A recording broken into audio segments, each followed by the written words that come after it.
What's up, everybody, and welcome to Pillow Talk, Moment with the Mobleys.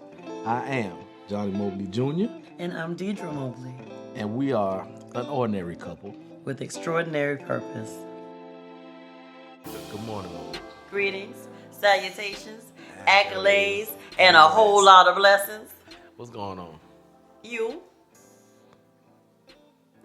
What's going on? You real excited this morning. I'm excited, Johnny. I'm elated.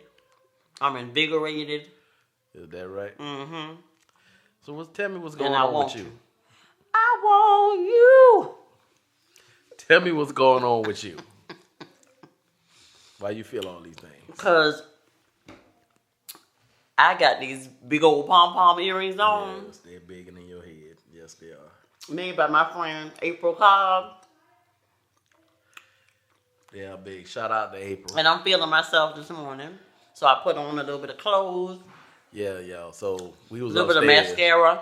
We was upstairs Lip gloss. getting ready.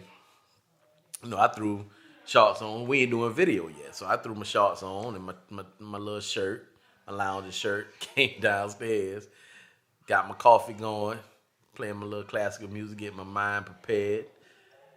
And then Miss Hollywood here come walking down the stairs Really? with this dress on and these earrings. So she had me messed up. I'm like, the schedule different. We supposed to be doing video. What we doing? Mm-mm. She told me, no, I just threw it. That's something I threw on. Just a little something, something. Just a little something, something. I Whatever, threw on. And then boy, you. They're fun, honey. Yeah, that's what you said. They what they call? They're funners. Oh, They make me feel happy. oh, Well, no, I really felt happy, but oh. Okay. they just added to my happiness this morning. All right. Well, Yeah. I'm glad some earrings made you happy and not your husband, but it's okay. Well, I wanted you to make me happy. Well, we had to come downstairs and do this recording now. You're right. You're right. I got all day to make you happy. You promise. You was something else, man. You was something else. What? I'm your something else. You Isn't right. that what you told me? You are my something else. Yeah. So, let me tell y'all what comes with being his something else. So, he loves me.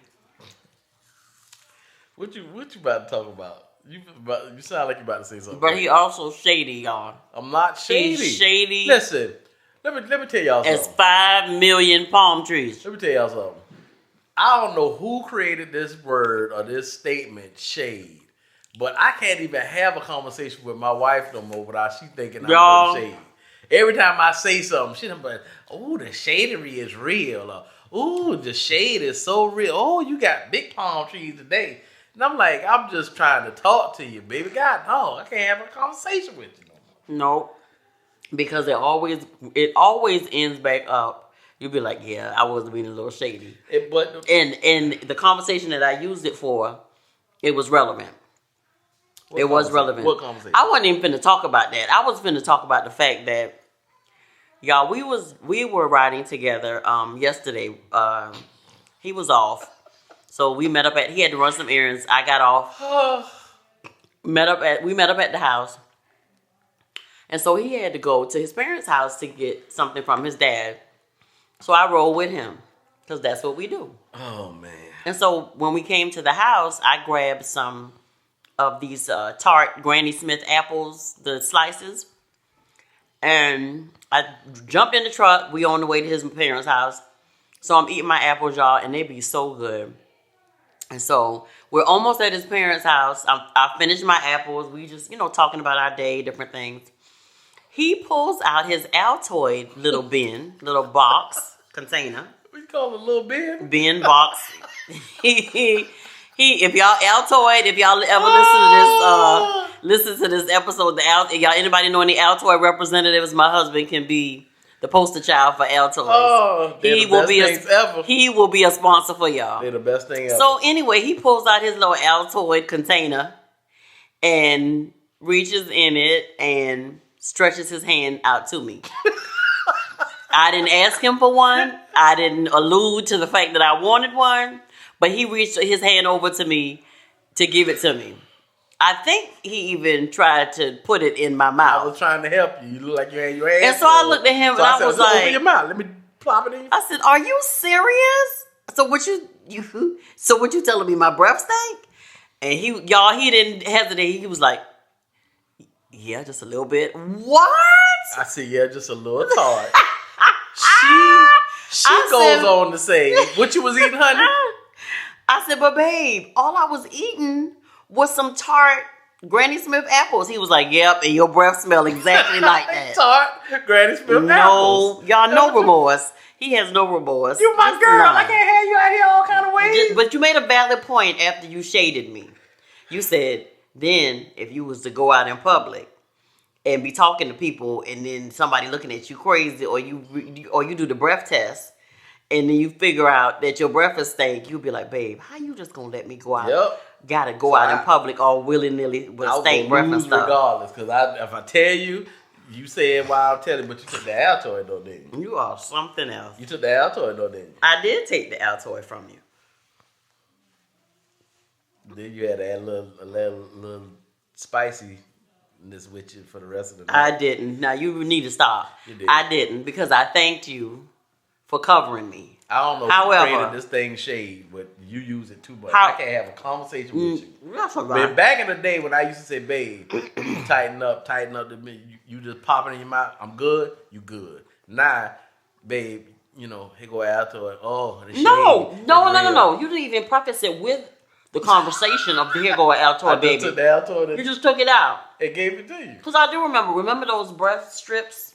Yeah. They used to sell. We used to buy those or The whatever. Listerine, Yeah, yeah. we used to do the breath checks Yeah. before we left the house. But there was no warning. You just threw it in my face. I was driving, so it wasn't a whole lot I could. I just took it out. I was gonna get me one, so I took it out, and then I saw your hands were full. Then I reached over to you, and then I said, "Just open your mouth. Let me flip it in." Right, exactly. You could have put it in your mouth first and said, "Here, baby, you want one?" Well, I was trying to be ladies first. No, Negro. All Whatever. I'm saying is, Y'all. you was eating them tart apples, and then that side over there had smelled like tart apples. And your breath smelled just like it. Tart I apples. said, I was just eating a tart Granny Smith apple juice. He was like, and your breath smells just like it. Your breath smell I like it. appreciate you though, baby. I'm just trying to look out, babe. I appreciate you. I'll take all the backlash in the background, but when you get out there, your breath will be nice and fresh. Well, guess what? We ain't got the cheese right now. I just had a cinnamon bagel and some turkey breakfast sausages, and now I'm eating some what?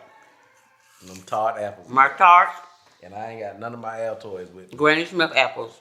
But we go get home, 'em. so I can go run upstairs and go get one. And we in a bigger space now, so it ain't gonna catch me like it did. Oh, man.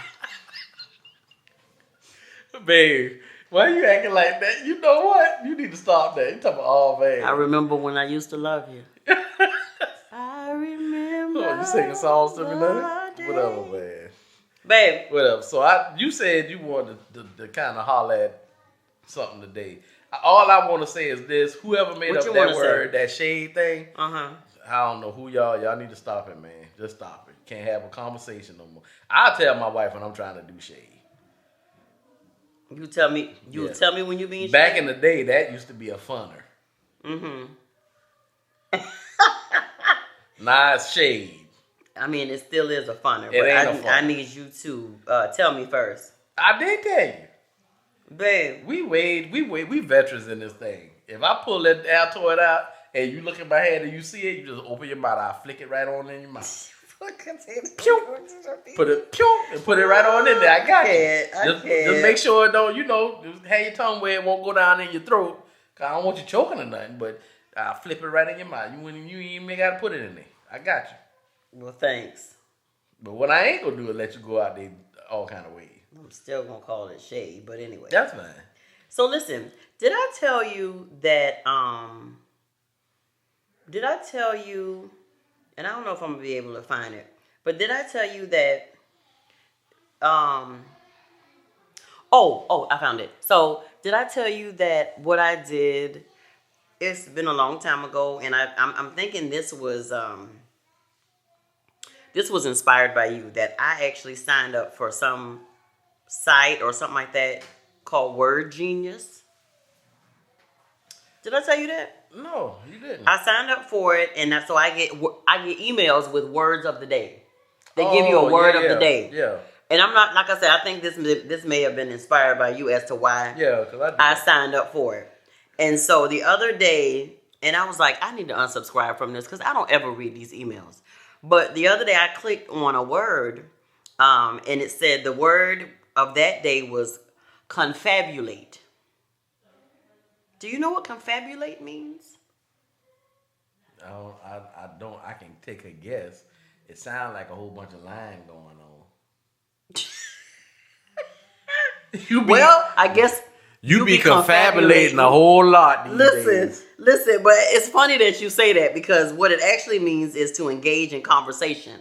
Okay. Or talk. All right. Yeah. So That's all I be trying to do. Yeah, you was in that area. But you don't be trying to, you be calling it shade. I'm confabulating and you calling it shade. And they give like sample sentences and stuff of how to use it, word usage. And it says, come sit with me and let's confabulate. That's all I'm saying. That could sound a little sexual. Come sit with me, Johnny, and confabulate with me. So yesterday, that's all I was doing in the truck was confabulating with you. And you thought it was shade. No, you didn't confabulate with me before you handed me that Altoid. Well, so don't try to fix and put I'm a man of action. Is that what it is? That's what it is. Can you show me? Because I live in the show me state. No, you don't. You live in a peach state. It's my state. It's whatever. Babe. Yes. Let's get into what we're talking about today. This is about what you and them girls was talking about. The ladies. Some ladies I was talking with. I apologize. You and them ladies. Yeah, there were some ladies that we were talking about. And so me and you had the conversation about it, right? And we, this is one of the movies that I like to watch a lot.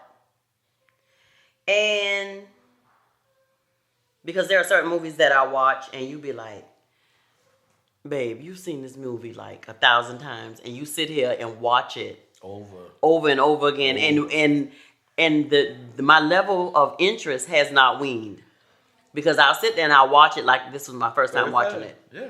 In the kind of, it makes me think of when you watch Friends, like you ain't never seen it before. Yeah. Yeah. And I always bother you about that. That was shade, but it's cool. Yeah. So what we started talking about was the movie by Tyler Perry, Acrimony, right? Mm. And so I was like, and then me and a couple of ladies had this conversation the other day about the movie and what did we take from the movie and different things like that, and because I try to find, and I believe that there's a message in everything. Yeah. There's a lesson in everything. And so when I brought it to your attention, I was like, let's talk about that. Because for me, let's start it out like this. Of course, because I'm your wife, I'm the wife of Johnny Charles Mobley Jr. Mm. My name is now Deirdra Mobley Jr. Mm-hmm. My life is not my own. Acrimony. It belongs to Jesus, not me.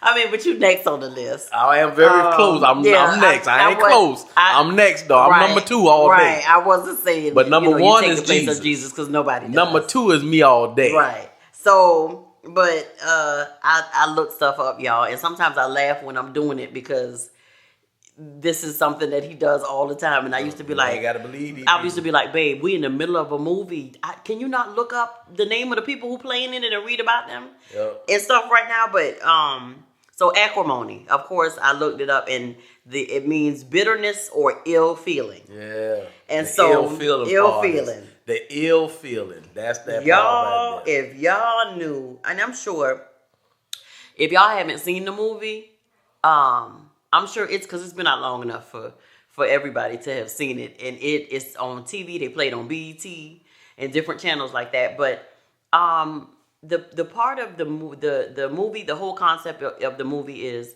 the woman, Taraji P. Henson plays the wife. And of course, they met in college and all this stuff or whatever.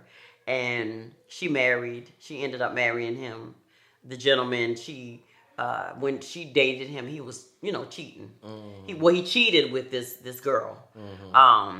And then, she forgave him and everything. But, when she rammed her vehicle into his little trailer thing or whatever. That was a little bit of the acrimony. He should have got out then. When you take your vehicle and run into a home, with him and the girl in it, you should have got out. He should have just got out. But he felt bad because he felt bad because that probably wasn't. Yeah, he felt bad. So, of course, in the movie, she ends up having to have, I'm guessing, like, her uterus taken out or whatever, because she hurt herself when she hit the trailer. But as the movie goes along, you and I'm thinking, when you see the credit, when you see the promo when we saw the promo for the movie and stuff like that, we was like, Taraji is absolutely crazy, and she's an actress, right? But straight up actress. But what the thing that we were talking about was the fact of they end up getting married, and of course, he has this project that he's working on with the battery and all that stuff or whatever. And like throughout the movie, I'm like, man, this is taking him forever. And he draining the bank account and blowing up the electrical system in the house and doing all these things or whatever too, because he's focused on that goal. Yeah. And so, of course, since we talk about relationships and, different things like that and family and just the whole dynamic of it, that's why I told you, I was like, babe, let's talk about acrimony. Let's talk about the word in its context. Let's talk about the movie, which brought up the conversation. Because one of my friends was saying she didn't know like how to feel, or she understood, I guess, both sides of it, because for so long Taraji had worked and supported and stayed with this man and done all these things to make sure that they took out a deed on the mama's house that they were living in. And I guess from what it showed, maybe he worked most of the movie he was just working on the battery is what it was. And so my take on it and the question and some of the questions and answers and stuff that we were posing the other night while we talked about it was the fact of, like, how long do you stay? How long do you stay with a man who is working on a dream, not bringing in any income, working on that particular vision that he has because he knows it's something there. You know what I'm saying? But year after year after year after year, it took a toll on their relationship. It took a toll on them personally, as individuals, but it took a toll on the relationship. And so you see in the movie that they are, sleeping, they were sleeping together, then they came out of different rooms, and you know what I'm saying? So it just took a toll on their relationship. So we were saying, like, how long? How long do you wait? That's a question for me. Yeah, I mean, that's the question I'm posing. Like, how long do you wait, and do you even wait? And I know on my end, I took from it, there are, there's some things that maybe he could have done differently. He could have went and, got a day job, and then work on the battery at night. Yeah. You know what I'm saying? Or he could have, to add more income to the family and not drain her, and she was just working and spending the inheritance that she had gotten from her mother to support them while he was solely working on this dream. Yeah. I think you're absolutely right. It could have been handled different by him. Being the head of the household and being the leader, you go after your dream. I do think it's moments in time that you have to just focus on the dream. And then there's just you have these moments. So at some point in time, you can't allow your household to suffer to a place to where it leaks over into a relationship, into stuff getting cut off, into all this other stuff. So you have to try to find a balance or some type of something. But I would I would definitely keep working on the dream. You know, as far as staying, that's not even a. That's not even an option. They married. That's how I see it. They married. So you married him with the dream. So if the dream don't work out, or if you feel like he's not ready, you got to find some place on how to communicate that, or do. But you just don't leave. You just don't do that. And we completely against divorce. I believe anything can work out. Me more so probably than my wife. She ain't far behind me, but I do believe that stuff can get worked out. I'm sure there's situations that stuff just can't get worked out or whatever case is, but change can happen, and it can happen but in that particular situation, I don't believe you leave because of that. Now I'm gonna tell you the one common denominator in that was them sisters. Yeah. Them sisters in her ear. When she confused, when she not positive what the thing, when she's up against the ropes, when he's still trying to figure out stuff, she trying to figure out, well, how long we gonna do, what we gonna do, and then you get somebody to try to direct you. If they tell you to do something long enough, then it's gonna make sense to you. Mm-hmm. Even if it don't fit your life, it's gonna make sense to you. Yeah. So yeah, but you just don't leave. I don't see that. If the love is there, the relationship there, you try to work it out. You do the best you can. You communicate. You get balance in there.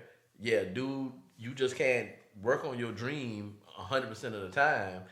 Even with us, when me and my boy was doing the nonprofit, when we was going to the schools and mentoring and going to the that's what I thought of as we started to speak about this. Going to the youth detention centers and the correction officers.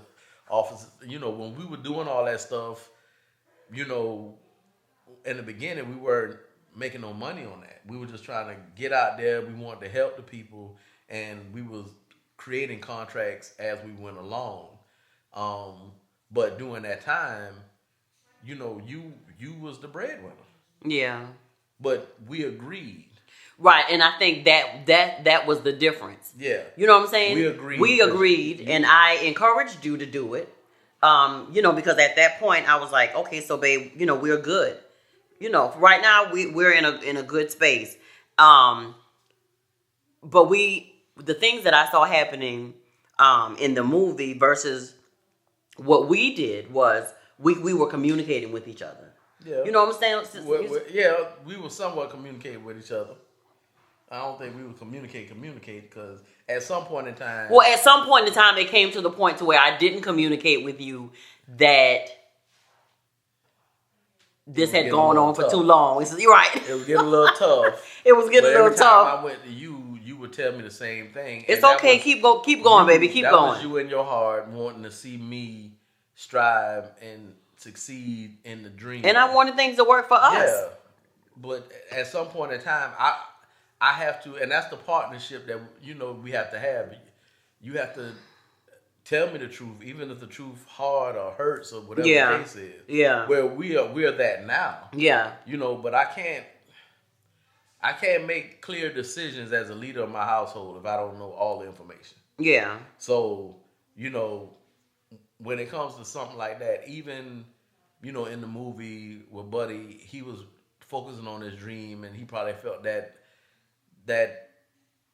thing that he was almost there. Yeah. Almost going. Yeah. That's what it looked like. Mm-hmm. And but at some point in time, you got to get a job. You can't work on this every day. You got to work on it every other day, or work on it on your days off, or sacrifice and work on it at night.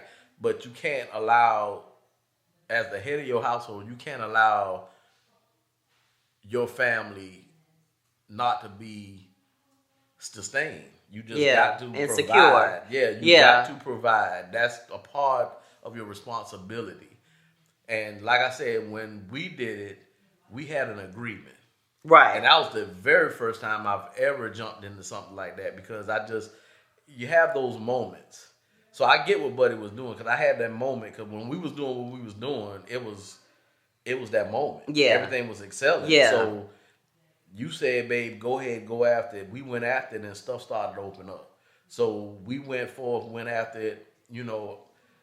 I think some of the planning could have been done a little different, a little better, but we learned. Yeah, absolutely. Me and my boy, we straight soldiers, so we went out there, we did what we did. We had, we had a couple of losses, but we had a couple of losses / learns. Yeah. They taught but we us took stuff. the lessons away we from took it. The lessons. Yeah.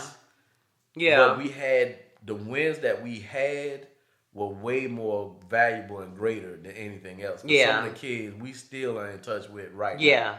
And I think if that is the good that came out of it, yeah, the positivity that y'all were able to impart to them, the support, the encouragement that y'all were able to, because I truly believe, we believe what the Bible says: one waters, one plants, one waters, and God brings the increase. Yeah. So even in that was a season where I truly believe, even though the people in the different, schools or whatever around us saw it, at that initial place where y'all were, and even, some of the other places, it just wasn't, I guess the monies weren't coming in as we thought that it would eventually open up to be. Right. But if that's, I think what was supposed to come out of it came out of it. Yeah. Because, like I said, even the few that y'all may have made an impact on, and like you said, still have some contact with, it was for a reason. It was for a season, and it was for a reason. But I think when I think about the movie, I think the one thing, like, we as women have to acknowledge when things happen, the triggers or whatever, because she was kind of skeptical about saying yes to him even when they got married. Yeah. I mean, and you could tell it. You know what I'm saying? She was kind of skeptical, but okay, I'm gonna do it. And then did it, and then got into it, and as the movie went along, you didn't see much conversation between them in saying, babe, let's make a plan for how long we're going to continue in, with you doing this, as with no income coming in from this yet. Okay, you're good to do this for a year. You know what I'm saying? Yeah. Without you having a resource or any income coming in from your side. So you didn't see that happening. You just saw them living day by day, getting up, her going to work, him working on the battery, him, the money, the bank account slowly dwindling. But the thing is, Johnny, that was on a movie, but in real life, that's happening to marriages, I was just about to say, couples. The reality of that is so real, because this is the part of a husband and a wife that does not communicate. Yeah. We think we communicate, but when it comes to every single thing, me and my wife, when I tell you, we talk about everything, every silly thing, everything we feeling, everything we not feeling, everything we have a conversation about. Yeah. And it does not, sometimes I don't care how articulated. She don't care. Sometimes we say what we got to say, whatever the case is, but we've told you before, between me and my wife, I've given her authority, and she has permission to say whatever she needs to say to me and get it out however she needs to get it out. And I know her heart, so, any words that come out that might try to cut or whatever, I know is not intentional. Yeah. But and even with that, just a side note, I'm not reckless with that. No. And here's the thing. We've been doing it for so long. Once you practice this with the little, it gets better. So our respect and our honor for each other, it's automatically there. Yeah. Because we practice it. So that's not even a part of our language anymore. Now, is it there? Yeah, it's still there. But it's not it's not what we use towards each other. But the communication, the real day-to-day communication stuff has to happen. If Deidra's feeling a certain way, she got to tell me. Most of the time, 95% of the time, I can pick up on if something's going on, and vice versa. Yeah. And then we just pull it out of each other. Because I don't do the whole thing. One thing I used to do with Deidre, I used to ask her and say, babe, what's wrong? She used to tell me nothing. And I just tell her, don't lie to me. Just tell me you don't want to talk, but don't tell me nothing wrong with you. And I'm looking at you and I know you. And I know something's wrong. Don't lie to me. Just tell me you don't want to talk. So she switched it and she started saying she didn't want to talk. See, it's the certain things that you got to work on that you get to work for you. Because she changed it from nothing's wrong to she don't want to talk right now. And then she realized waiting 2-3 weeks to talk is not effective because my husband done start doing other stuff. He done forgot what we was talking about. I've been pondering on it all this time. Now I'm ready to have an in-depth conversation with him. And what she would do is be like, okay, Joker, so you don't even remember what hurt me. You don't care nothing about me. And that was not what it was. So we had a conversation about that. And it's like if an issue come up or a problem come up or something happen, Joker, we gonna talk about it. If feel uncomfortable, we gonna talk about it. I'm gonna sit here till you ready to talk about it. We gonna say something. Just say whatever you feel. The only thing keeps us from communicating now, I believe, is when we can't find the right words to say what we need to say. Even with that, I still believe we get it out. But the conversation got to be had. See, when it comes to me and my wife, we do not move forward if something is going on with me and her. We don't do the whole thing. We'll talk about it later. Because it feels crazy moving forward. We'll talk about it later. We're going to talk about it another day. We're going to talk about... Now, granted, some things we do that. And we have to write it down because our schedule is crazy busy right now. But we make sure we do it. But 99.9% of the time, if something happens, everybody getting a call. Hey, yeah, we got to cancel today. Hey, we got to push it. Hey, let's reschedule this. Hey, let's do this. And if me and her don't do nothing but sit in chair beside each other until it comes out, then that's what we do. But we don't move forward without that. And that's the whole thing. Married people, you cannot live your life with little secrets. And we always say this. When you get married, when you first get married, a lot of people say they are transparent, they're honest, and with their spouse and this. Look, me and my wife got married. It's a whole lot of stuff she didn't know about me when we first got married. Because I just didn't want her to know that. Had no real reason why, but I just didn't want her to know it. Some of the stuff I didn't want her to know it. Other stuff I didn't even know what it was. But I wanted her to see me a certain way. So that's what I did. And one of the things that we always tell couples is, you can hold the Denzel Washington. Is that even relevant for this generation? Denzel Washington. Who would be the dude? Denzel. Everybody know Denzel. Everybody know Denzel. Denzel Washington. So you can just picture this. You holding up a Denzel Michael Washington. B. Jordan. Michael B. Jordan. Yeah. So let's say this. You holding up a Denzel Washington, Michael B. Jordan poster with his face on it. Mm-hmm. And the dude got that up in front of his face and he holding it with both hands on the side. And the female believes that she's talking to Michael B. Jordan. But it ain't him, how sis. long can you hold that picture up in front of your face? Right. And I'm talking about physically holding your hands up with that picture of Michael B. Jordan in front of your face or Denzel Washington. How long can you physically do that? So I'm going to tell you the clue that you know when the picture's done dropped. Is that first time when you look at your partner and you say, well, what was that? I've never seen that part of you before.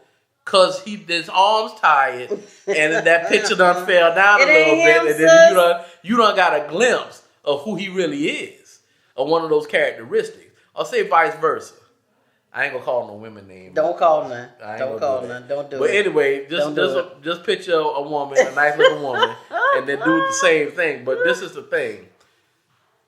It's hard to be 100 with somebody else when first you don't know who you are, and second you ain't even comfortable with who you are. You present yourself to someone as somebody completely different, and our behavior has us when we begin to start a lie. Then we kind of keep it going. Yeah. Unintentionally. Yeah. If I told you I was this, I got to kind of keep it moving to keep this person growing. But Joker, that ain't who you are. And so how much information you will be able to give on a false person your entire life when you living with one person? Well, and this is something that I'm talking about me and my wife dealt with. Yeah. So it's not a couple that does not deal with this. Yeah. In some type of percentage. Yeah. But at some point in time, we are, when I tell you we are there, I would say for the most part, we are 95% completely honest with each other. And that's just being absolutely transparent and honest. 5% so those other of 5%, I was going to say that. 5% of it, I believe, probably will be intentional. It's stuff that I might make a decision on and do that I don't tell you, and then that you find out, or vice versa. It's not something that I'm meant to do, but it's something that you might find out. And like this morning when I was saying stuff like, okay, so I got to show you how to use the wash machine because you ain't washing no clothes. You ain't washing no clothes, nothing like that. Just gonna put me out like that. That's why I don't know how to work. Oh yeah, I'm gonna let you finish. But y'all wait for my comeback. Look, but every week you get up and you got all these dresses. They nice and clean and dressed, and you throwing on your clothes. You dipping. If you ain't paying attention how them dresses getting clean. I need you to show me some love and some kind of do what you do. So but you feel some kind of way about it. But when I say that, I understand our dynamic. I understand that I am the person that does the clothes. I do this. So and the other dynamic is that 9 times out of 10, maybe 3 to 4 days a week. No, maybe about 3 days a week. You work from home. Am I correct? You were here when the people came to deliver the washing machine, so you know how to work it. You showed me how to work it, but I haven't yet put a load in and done all the gadgets, by myself. Touche. So I am, matter of fact, I'm going to wash some clothes today because it's Saturday and we're off. So I'm going to wash some. I have helped hang them up, though. You have. In my defense. We haven't gotten our dryer. Right. So I helped hang them up. And I need you to come through and tell them about these immaculate meals you've been getting every night after I've been out of the house working. Sir Mobley. You're right. Oh, okay. You're right. Okay. Well, anyway, I didn't say that. It was 10%, 12%, 15.5% shade on that. 15.5, maybe 15.6. Y'all, anyway, but listen, so babe, because I really want to get to the meat of this. In the movie, okay, she stays, she works, she take care of. He working on the battery. And then finally all the money is gone. And they struggling, about to lose the house and all this stuff or whatever. So she finally has had enough. You know what I'm saying? Because he finally does get, they work it out so he can get the job with her sisters, the husbands in their business or whatever. Okay, and so he's on the way to deliver for whatever big contract they have, to deliver the food or goods or whatever it was. Yeah. And gets the call from just so happened to be the girl that he cheated with. Now she's working for the business that he's been pitching the battery idea to. They want, you got the big meeting you've been almost put in jail for. Because he was harassing people. And so he gets this meeting and he turns around, doesn't deliver the stuff, but goes to the house to get the battery, gets there just in time to get the battery. Yep. Gets the meeting, and of course, things don't work out at that moment at the meeting, because I think they want to just buy it from him for a little bit of money or whatever. Yeah. And so, but that was a breaking point for her because she assumed that he was, because the sister found the woman's wallet in the truck.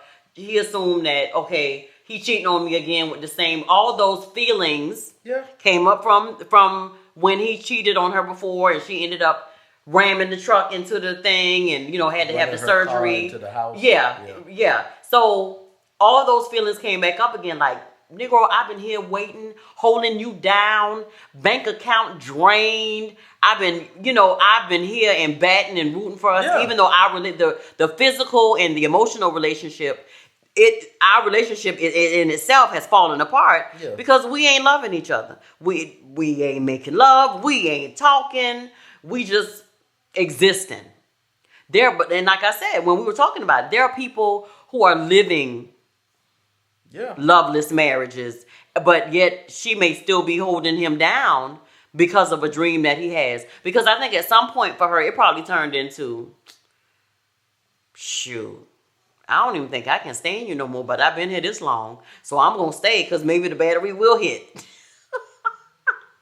And then when, like I said, when he sacrificed their families, the sisters and the husband's business, and things didn't work out, and of course, like you said, the sisters were in her ear, so it's like, women, how many of you are, and it's just a question because I wonder about it, how many women are in a marriage like that where they're putting forth all these efforts and it's just not turning for him, but you have other people in your ear because I guess you genuinely still love him, so you're still there supporting, but you have all these other people in your ear, whether it's a sister, whether it's a mama, whether it's good girlfriends. Well, I believe that the sisters was in her ear before that ending. I think what pushed her over the edge was finding that wallet. The wallet, yeah, you're right. You're absolutely right. In her mind, just like you said, because she hasn't dealt with stuff, she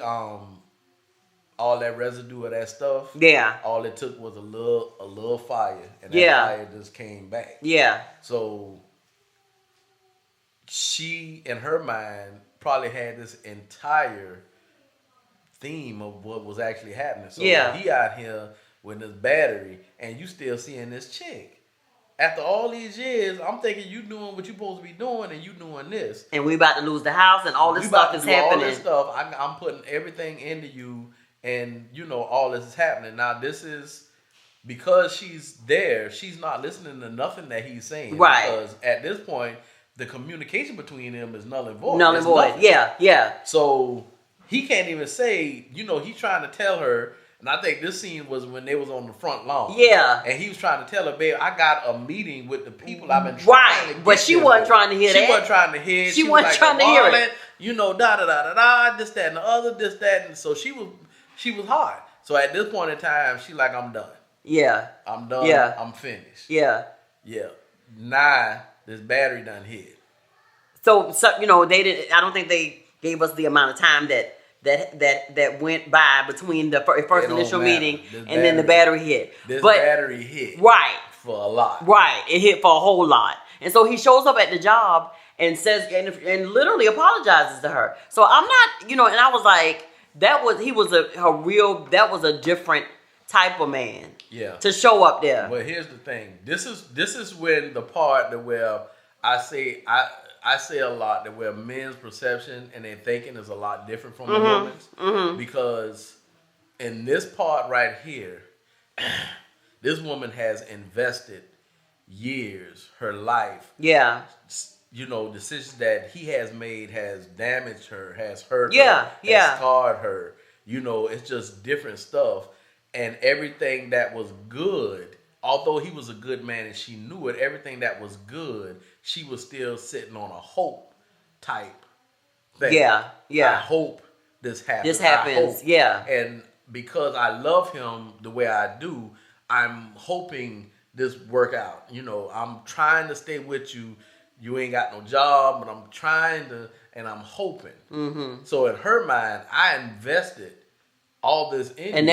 That's the word. So invested. Once this hits, you have no other choice but to be with me because I want a return on my investment. Yeah. So I don't want the money. I want all of you back with me, and everything you said you was gonna do, I want that with me. And that's the acrimony part. Yeah. And the ill feeling. And the bitterness. Oh, and that's a whole different. I'm about to kill you, Joker. He said, I'm going to go. I love you. I will always love you. And I apologize for everything I put you through. Everything that I put you through. Yeah. Hegel, what he gave her? $10 million. Hegel a check for $10 million. And I paid Hegel the keys. Yep. Hegel your mom in them house bag. Hegel this, the deed, everything. Straighten her, put her life right back in a place.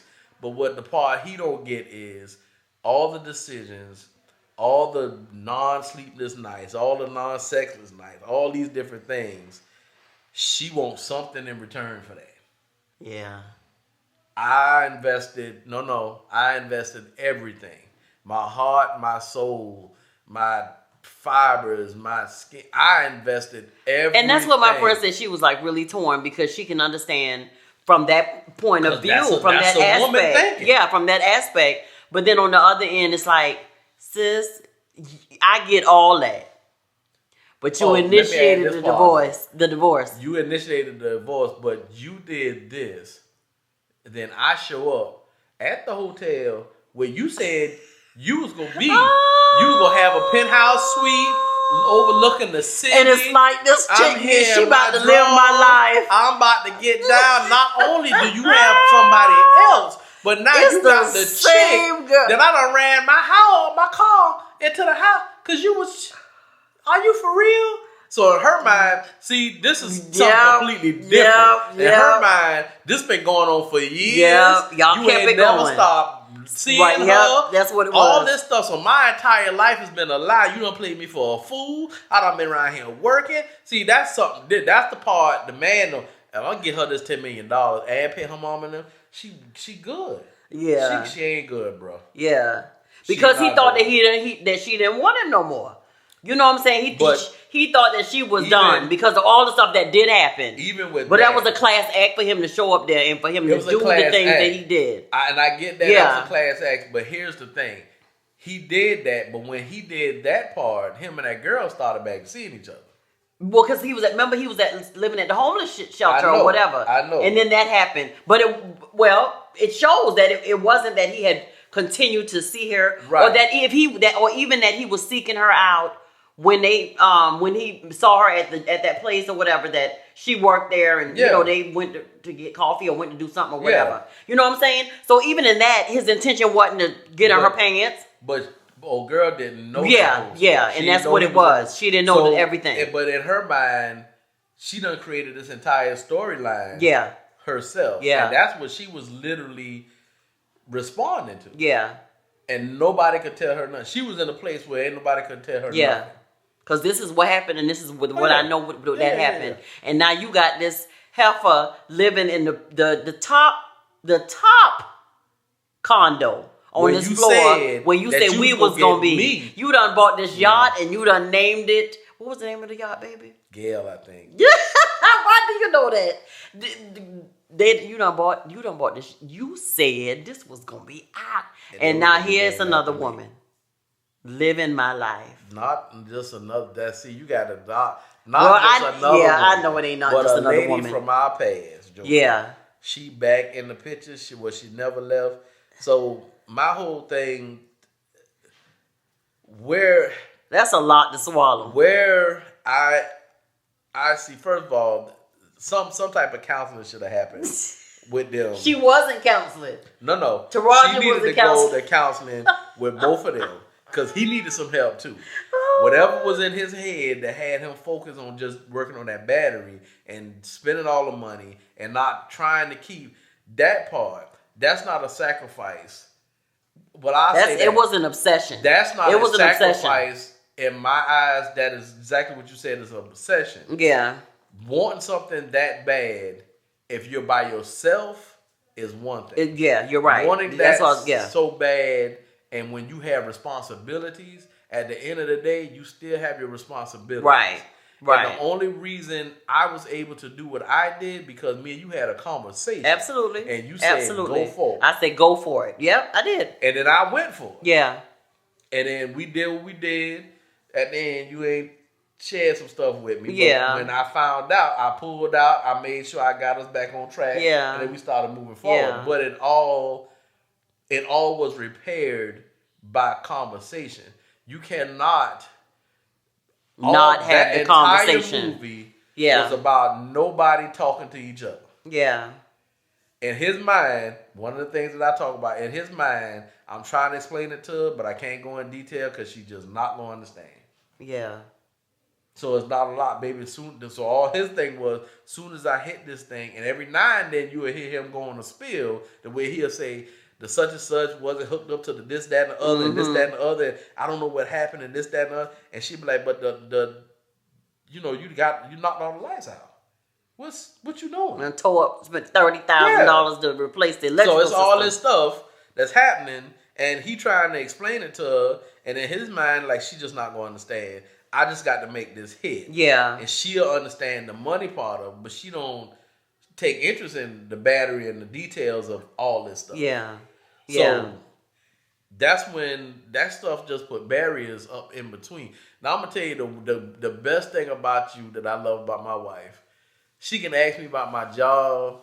She can ask me about my day and the details of it. I can start talking about my job. She has not a clue what I'm talking about. But I listen. But you will sit there and the look on her face, when I tell you she be looking interested, I be like, shoot, she probably know what I'm talking about by now. I done told her this about 4 or 5 times. And so a lot of it I do. I'm like, so I went on DTN, looked at the price. The price dropped like 5 cents. So I'm like, I'm trying to roll it and push it. And I'm like, I got to buy this stuff. We got to get it. We got to get the fuel and stuff and all the stuff bought before 6 o'clock. So I'm trying to get out to everybody. And she like, was you able to get it done? Girl, no, I wasn't able to get it done. She get me excited. I had to do some more stuff. I got to call this, y'all. I know the driver's name. Let me tell you something. I know about their families. Let me tell we you. pray for them. Bro. I know when they sick. Let me tell you. I hope this is the only thing that she's faking. But she faked this so good. I'm caught up now. I call her, I be like, baby, let me tell you what happened. And I start talking. And she be like, really? Well, what such and such said? Girl, I'm about to tell you that. Let me tell you what he said. So she be on it. I do. And half of the things, Johnny, when you talk about different things that pertain to the gas, and you got to get the truck washed out, and this got to happen, and that got to happen, literally, I don't have a clue of what you're talking about. But I know the concept of what you're talking about. Yeah. I know that you got to make sure that your drivers got what they need. They got to know what product that they need. They got to know the amount of it. They got to know which place to go pick it up from. Yeah. They got to know all these things. And I'll be like, and I'm for real, it's like, it is a part because you take that part of your life very seriously. Yeah. You take your job very seriously. And, you share different things. I mean, I hear the phone calls that go on in the middle of the night when the driver need help or something ain't working right and all this stuff or whatever, and I know when they call and, something happened with a wife or a child or them or whatever. And so because we are people who are genuinely concerned, you know what I'm saying? You'll tell me that. We pray for them. You know what I'm saying? I ask you about them. They've, it's like they're a family member now. So I'm like, well, how is so-and-so doing? Yeah. He all right. I know he wasn't feeling good, but is he doing better? You know what I'm saying? So, but like you said, that comes with the relationship that we have. Yeah. And what I saw in that movie was the breakdown of a relationship, although he had great intentions because he wanted to do something absolutely amazing for his family. And you know what I'm saying? If they would have stayed together, he was going to give her the world. Yeah. Right? Just like you said, I believe in his mind, once the divorce happened, she did the papers. He wanted him to sign. He was like, I just took it too far. Yeah. I messed her up too much. And I messed her up. And then, he probably was thinking, I just hope, she'd be able to find somebody else. I hope I didn't mess her up that bad. So his gesture of taking the flowers and giving them the $10 million and giving her the keys and the deed to her mama house was a stress reliever. So I'm going to take this off of you. Although I know I can't be who I need to be for you. Yeah. I'm going to take this off of you. And in her mind, she was thinking, okay, you done hit. So surely we going to be together. We about to be together. And I'm about to come to this condo with my two-piece, my lingerie on, with this trench coat over it. And we are about to get back together, baby, and live happily ever after. And that's where it took a turn. And she went there. If he was there by himself and just said, baby, no, it can't happen. I'm about to go to a little thing. I'm in this tuxedo. But when old girl walked out there and said hi. And made sure she saw that ring. Oh, You saw that ring turn though, Johnny? She did. One time for your mind, she held her hand, presented the ring, and then she turned her hand and shook it. Like, yes. I am it now. I picked him up. Your bad. And let me tell you something. I pay attention to everything. I pay attention to everything. So Oh gosh. when old girl saw that and she looked, the look on her face, her whole posture. Like you done it to me again. Her whole posture was, this is not happening. Yeah. It's a dream. I'm gonna just run out and leave. And let me tell you, when you so mad, when you do the cry, when the water just come out your eyes, but you ain't really crying, that's a whole different. Another crazy. Whole different there. When you just crying, your body reacting, but your mind saying, "Oh, I'm about to kill everybody." Yeah, I'm about to kill all y'all. Both of y'all. I'm about to kill everybody. Yes. Everybody that got something to do with this, I'm killing them. That's what that was. Yeah. That was that was. But just like you said, baby, the reality of that is people that living in that now. Now the relationships that you got the man child that's, you know, playing the Xbox all day and don't have a job, or, you know, not providing or not taking care of his kids, or, you know, doing that part, then you got a whole nother issue on your hand. You raising another child. But I think the correct way to, or the healthy way, let me put it like that, to support, you know, your man, especially when you know that you've been called to him. You know what I'm saying? That this is a marriage that God has, this is ordained by God. And how do I help him manifest that dream? Because I thought about it from that aspect this morning. You know what I'm saying? Yeah. Like how it could have been done in a healthier way, and for them to really, you know what I'm saying? Because that could have been a beautiful story. But if this is the thing, just like you said, when you know you called him, she didn't know who she was for him. Yeah. So if the woman don't know who she is, first of all, and who she is for her husband, to her husband, then there's no way she can help. That's why I said, in a marriage, me and you are together forever to death. I don't even think death gonna do us part, but we're together forever, which means I'm not ever. It's never going. I don't care what we go through. Yeah. It's just never. You know, we go regroup, we go settle up, and we go figure out how to do whatever we got to do. Because that's just who we are. We straight fighters. We go to blows. We hustlers. We gonna do what we got to do. We gonna make it happen. But at the end of the day, when you don't know, man, that's a lot of factors. She didn't know who she was. She didn't know who she was to him. He didn't know who she was to him. He didn't know who he was. He didn't know who he was. Yeah. He knew who he had the potential to be. He had a vision. Right. So he was pushing for that. So, you know, you can have men, that's what we were created to be. We're visionary. Yeah. So we have visions. And then the sacrifice has to come. That's what I'm always telling Deirdra. Once I get another venture, another project, another vision to move forward with something, we're going to move forward. I'm going to do it the way I see it in my head, the way God gave it to me. I'm going to move forward. I expect him to come through and do what he said he going to do.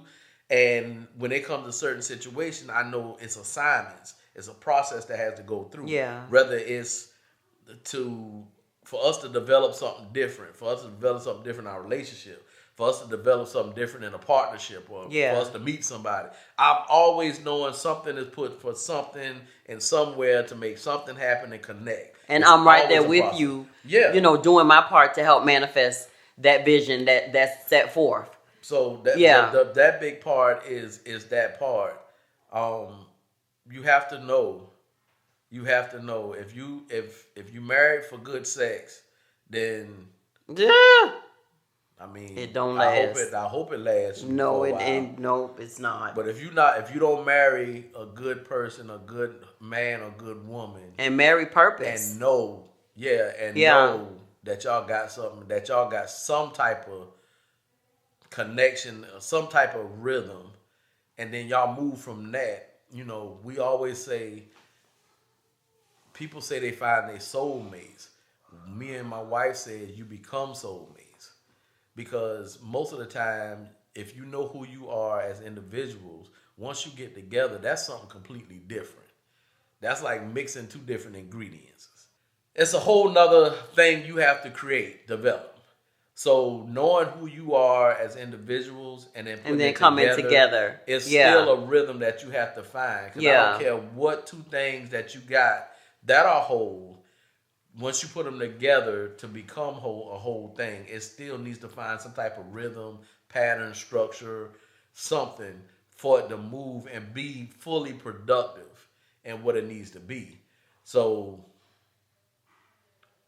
yeah, regardless of what it is, so it takes the one thing that it takes in that is the honesty, transparency, and transparency develops, matures over time because we're just people. Yeah. And we have behaviors, and there's certain things that certain people don't want their spouse to know that they might have a flaw or might be weak at or might not do as good as they should or whatever the case is.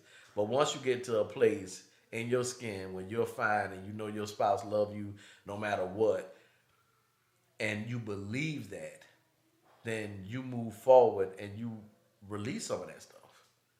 You don't hold on to that stuff. I believe all that stuff that you do and you hold on to, and I'm not saying that you don't need to have a standard to being who you are, but I have a high standard of being who I am. I hold my kids to be who they are. Their spouses. Being that they're in the family now, they come from great families, but I hold them as well to a higher standard. I hold my wife to a higher standard. Do all these things. I put them in place because iron sharpens iron. And if I can't be the iron that helps sharpen my family, then it makes no sense for me to be the iron that helps sharpen another man or another other family. Yeah, because it first begins with your family. So if we can't do nothing, then I don't see us telling nobody else how to do it. Yeah, but I think the thing that we've experienced in our relationship is that we didn't meet each other when we were whole, but we saw each other become that. Become whole, yeah. And throughout the course of our relationship, of our marriage, we saw each other becoming more whole. Right, exactly. We saw each other in front of each other's eyes develop a relationship with Christ, and knew. And I'm not mad because you put God first. Yeah. And you're not jealous because I put Him first. Right. But you encourage that relationship, and as well as I encourage it with you. Yeah. You know what I'm saying? And because we seek after Him first, He, in His righteousness, He adds all other things. And that's even, a lot of people take that as, a house, a car, monetary stuff. But I take that as He adds to us what we need to have a marriage, a loving marriage. He adds peace and joy and His love, that shows me how to love you and vice versa. And so, like I said, because we were 14 when we met, 19 by the time we were married, we wasn't saying, "Oh, I know who I am," Nope. We didn't have a clue, but we had a front row seat to watching each other mature, and not just in number, but in our spirit, in our spirituality, in our relationship with God, in our just in our lives. Well, you know what I'm saying? The one thing I can say is I just thank God that the first obedient thing that I did ever in my life, it was to understand and knew what He said, that you were my wife, for one. And even with that, He still had enough grace on me that I didn't jack it up. Because it was a couple of times I was sabotaged. Yeah. From decisions that I made. Yeah. So even with that, He still had enough grace on me, on our relationship, what He ordained us to be, for it to continue to grow, even with them hits. Yeah. So that's the part that we can see now that we didn't know then. Yeah. Because we didn't know who He was. Yeah. We were still trying to figure it out. Different levels.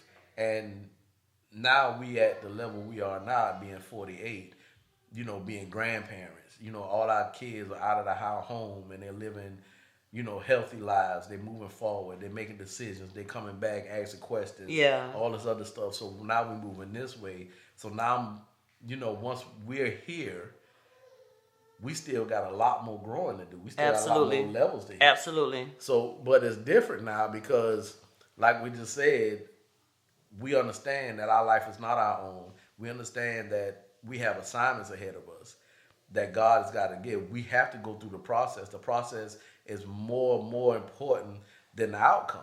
Yeah. So the outcome is going to be what it's going to be. If God said you're going to have it, if He promised it to you, you're going to get it. Yeah. But until you go through that process, you're not getting anything. Yeah. And He's going to make sure of that. So, He's a good Father. So the process is everything. He needs to build you up, your mind, your heart, your spirituality, your physicality. He got to build all that stuff up to get you to another spot because He needs to use you to do something. Yeah. Yeah. Period. So when it's time for you to do something, to get your assignments, to listen to what He's saying, if you put something into place, if it's time for you to work on that one thing that you had that you never dealt with in your life, it's time to go get some help, get some counseling, do whatever you need to do. You have to take the necessary steps to become a healthier you. You make the first step, God will make all the rest of the steps. He just wants you to walk through the door and believe. That's it. I always say it amazes me how all 12 disciples was on that boat, but only one of them got out the boat and walked on water, and all 11 of them jokers sat right there and watched that one person walk on water. Ain't nobody tried to dip their foot on the water. Ain't nobody tried to put nothing. Nobody tried to do nothing. So how we on the water, baby? Oh yeah. If I'm gonna tell you now, be one of those 11 that sat there and didn't. If we was in that boat, we'd have been in. I probably would have grabbed Peter's hand and be like, hold up, hold my hand, just in case I ain't got enough righteousness on me or glory. Just hold my hand. Sick then. Just hold me. I don't know how this works, but I'm going with you. Look, if my faith fail, I got your hand, so I'm hold me, so you can help me on this journey. That's all I'm saying. Just hold me. But yeah, you just see that's sometimes, and I feel like everybody have a walk on water moment. Yeah. You don't hit them all the time, but you have walk on water moments. So when you have your walk on water moment, get out the boat.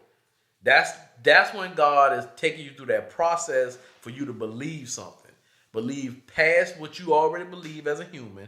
Believe past what you think your psychology says, your intelligence says. Move past that stuff and move into something, a whole nother dimension of something. So you have to be ready for that, and you have to be ready for your moments.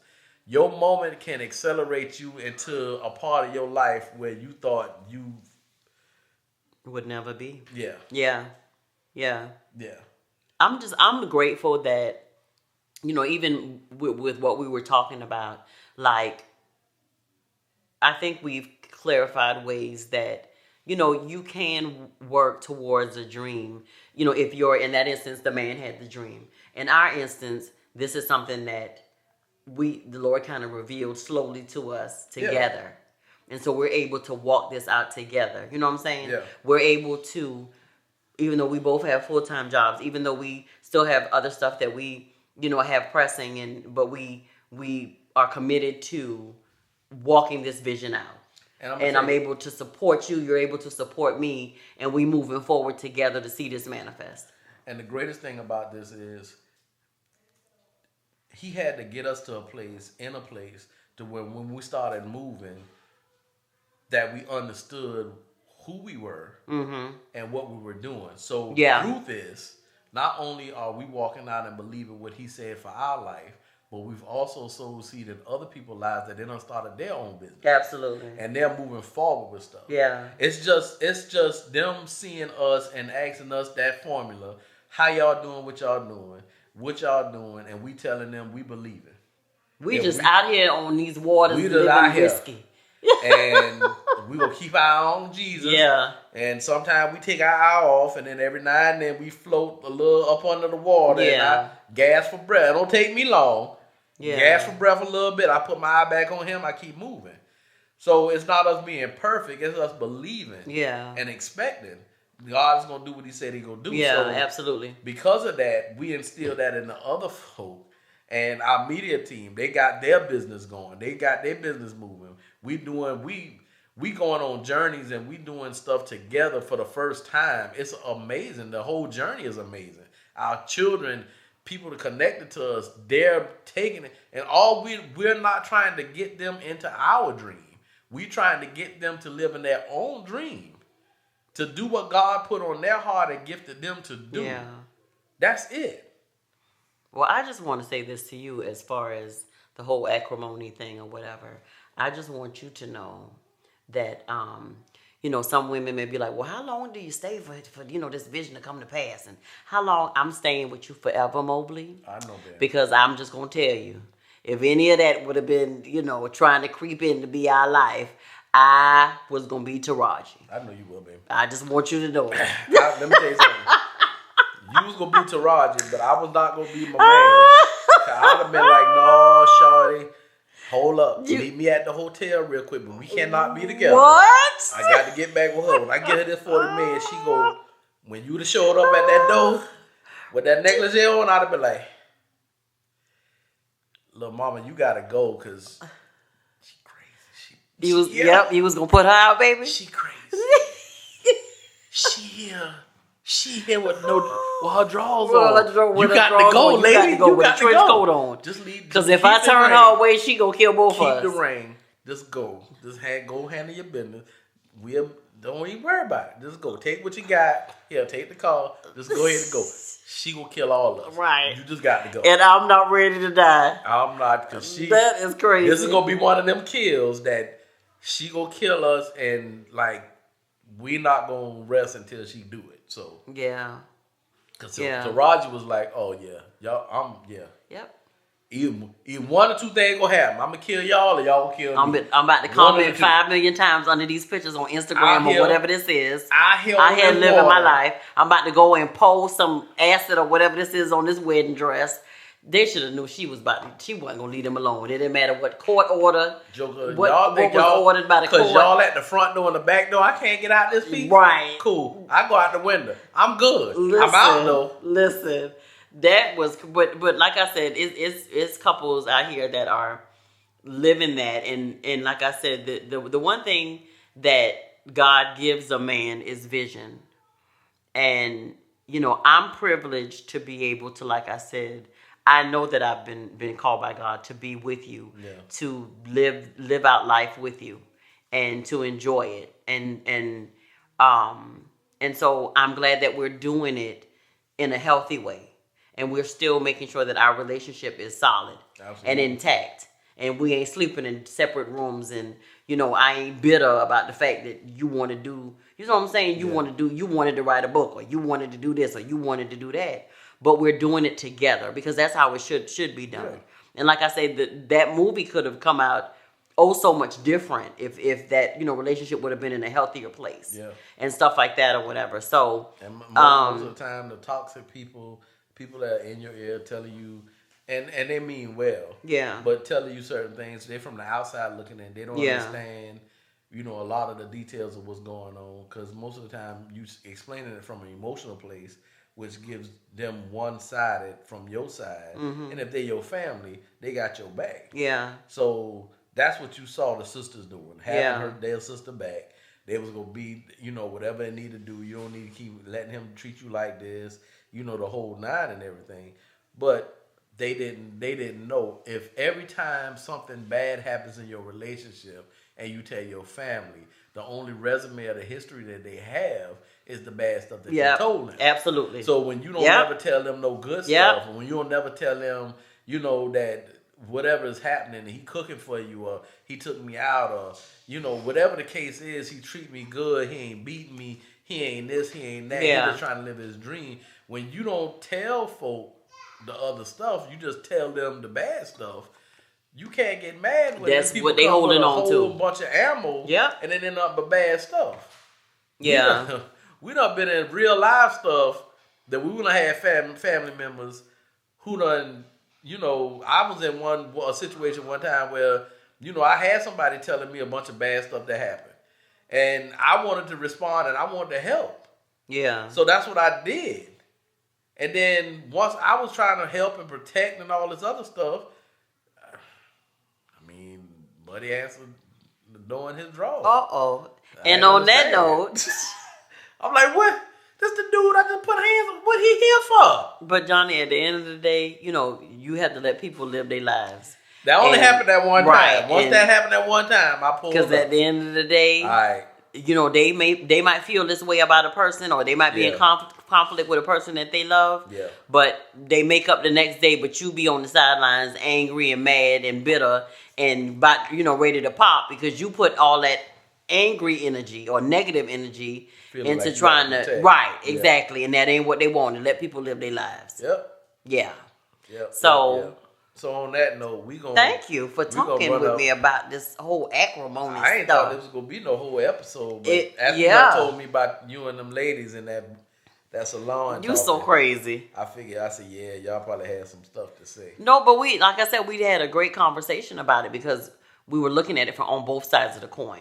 My friend, she was saying, just look at it. I'm thinking about it on both sides of the coin because I'm torn. People want to say, well, Taraji was crazy as bad and all this stuff or whatever, but those come from real live emotions of going through stuff with a man and being there and sticking with him and going through the trenches and you know what I'm saying? All the things that I know that some women do go through and they come out and now he's married to somebody else and you're stuck feeling like somebody else is living my life. Yeah. But for whatever, in some people's stories vary because some of it could have been he did leave her for another woman when he, got the football contract, or the business started, hitting, or just whatever. So there's different variations to the story. Been doing this 35, 40 years, Joker. This battery ain't finna hit. Right. Well, I'm staying with you until this battery hit. Well, I already know you ain't going nowhere. You told me. Cause I'm vested. We vested. I ain't going. Then you done had all these girls, so I'm outnumbered 7-1. Yep. Nobody would help me. Yeah, you would never be happy. Never be settled. First thing they'll be like, I'll be like, hey with man, somebody else. I need your help. I'm about to go to war. I got you, bro. Who you born? Deirdra and them girls. Oh no, pimp. You on your own. You on your own, Joker. You on your own. And I get it, but I have no. Yeah. I have no desires of going nowhere. I'm loving life. I'm your desire. After Jesus. I'm loving life. I'm loving how we live in life. I'm loving the decisions that we making. It's just been good. It hasn't always been good, but it has been. It's getting better. It's been good. It's getting better, and it's because it's a reflection of the people that we're becoming. Absolutely. The better and the older we are, then the better our decisions. Clear our decisions are. It's just a whole lot, man. Yeah. You can see it in the results of the decisions that you make. So from that, we're gonna say go make great decisions. Yeah. And I can see both sides of it too. Yeah. Where I can see but couples, y'all talk about it. If there's a vision, talk about it. Find a healthy way to encourage him to do it and fight for that vision. But like I said, make sure that your relationship is okay. It's intact. And y'all are communicating and y'all mapping out a plan of how y'all gonna do it and and make sure that it's been ordained by God to even be done. You know what I'm saying? Yeah. You just gotta make sure that things are that you're clear on what your purpose is as as individuals, as a couple. And just tell them how to do that, babe. Huh? Tell them how to do that. Cause I can literally hear people saying, how to do it?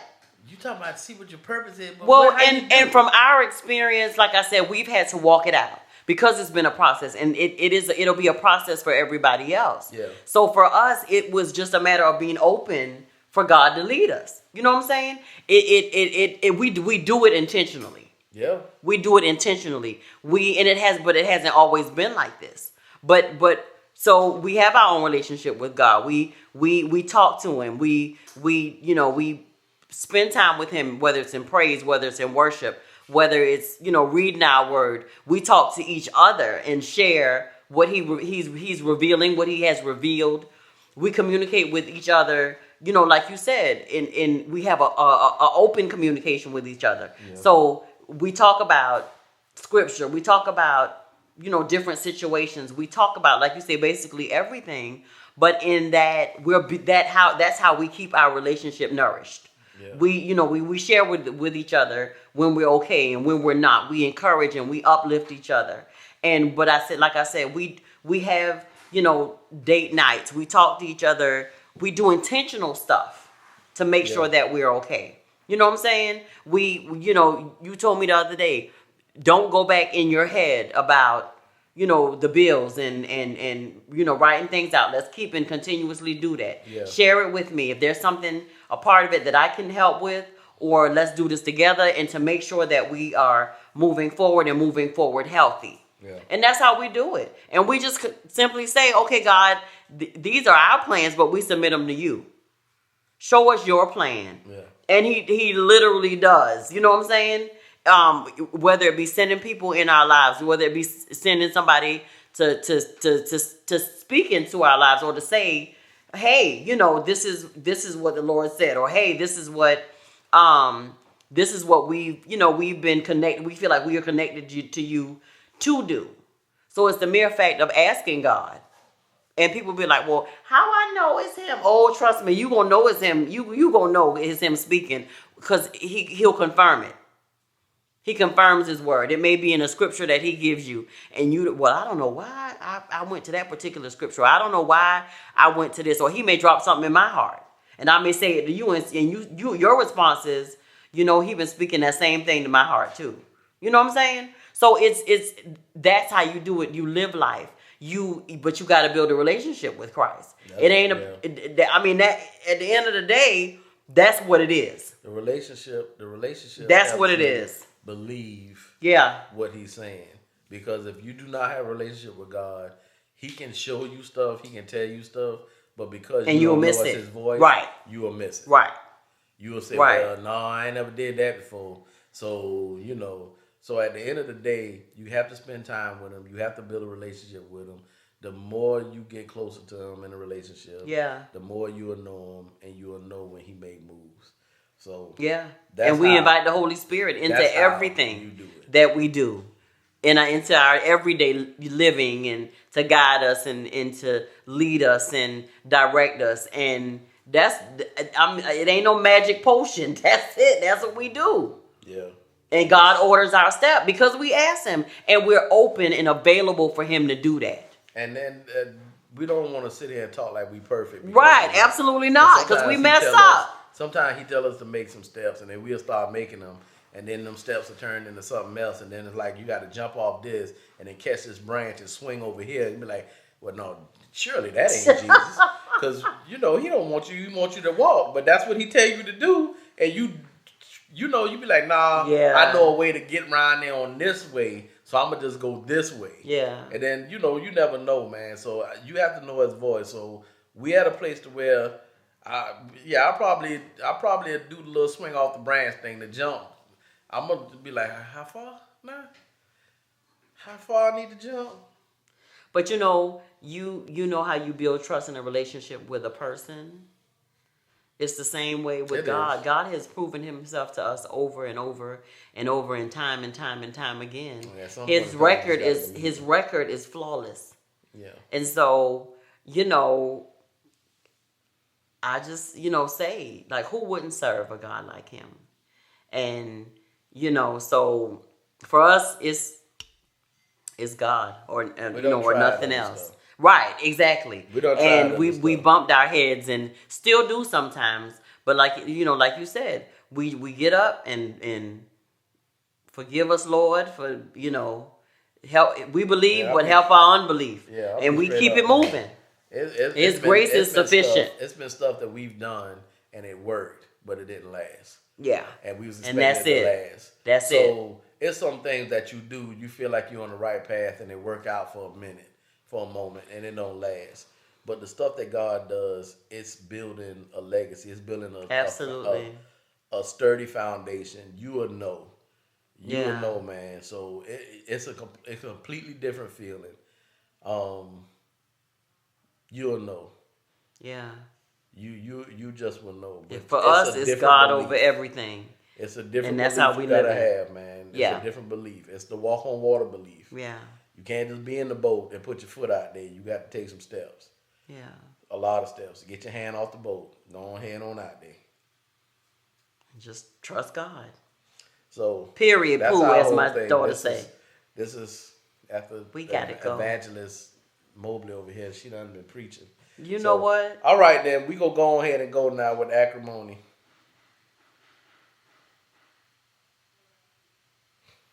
This has been. Can you come cover pillows? See, girl, you about. Cause you all over this here talking to sexiness, me. all this sexiness right here is making you stutter your words. Close us out. Well, can I tell the good people how they can find us on social media? Tell the people how they can find us. So, y'all, we just thank y'all for rocking with us. Please continue to listen, like, share, follow. In a minute, y'all gonna be able to watch. But we are on. Bill in the studio. We are on YouTube and Facebook and Instagram at Moments with the Mobleys. On Twitter, we're at Mobley Moments. We are on, you can listen to us where at, baby? Spotify, YouTube, Audio Boom. Radio, Audio Boom. Wherever Apple podcasts are streamed, we are there. Every platform. We are there. We own it. Our website, www.momentswiththemobleys@gmail.com. Check us out. We have an about section, a shop section with the merch. Send us questions, comments. Email address is momentswiththemobleys@gmail.com.